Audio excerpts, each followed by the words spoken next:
किसी बंदे का माल सदका करने से कम नहीं होता। बिस्मिल्लाहिर्रहमानिर्रहीम। एक सहाबी से रिवायत है कि उन्होंने नबी करीम सल्लल्लाहु अलैहि वसल्लम को ये इरशाद फरमाते हुए सुना, मैं कसम खाकर 3 चीजें बयान करता हूँ और उसके बाद एक बात खास तौर पर तुम्हें बताऊंगा, उसको अच्छी तरह महफूज रखना। वो 3 बातें जिस पर मैं कसम खाता हूँ उनमें से पहली ये है कि किसी बंदे का माल सदका करने से कम नहीं होता। दूसरी ये है कि जिस शख्स पर जुल्म किया जाए और वो उस पर सब्र करे तो अल्लाह ताला उस सब्र की वजह से उसकी इज्जत बढ़ाते हैं। तीसरी ये है कि जो शख्स लोगों से मांगने का दरवाजा खोलता है अल्लाह ताला उस पर फक्र का दरवाजा खोल देते हैं। फिर आप सल्लल्लाहु अलैहि वसल्लम ने इरशाद फरमाया, एक बात तुम्हें बताता हूँ उसे याद रखो।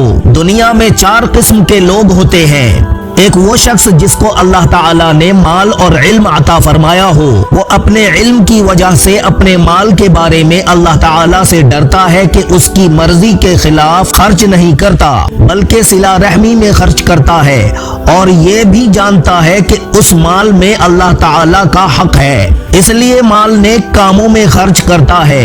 ये शख्स कयामत में बेहतरीन दर्जों में होगा। दूसरा वो शख्स जिसको अल्लाह ताला ने इल्म अता फरमाया और माल नहीं दिया, वो सच्ची नीयत रखता है और ये तमन्ना करता है कि अगर मेरे पास माल होता तो मैं भी फलां की तरह से नेक कामों में खर्च करता, तो अल्लाह ताला उसकी नीयत की वजह से उसको भी वही सवाब देते हैं जो पहले शख्स का है।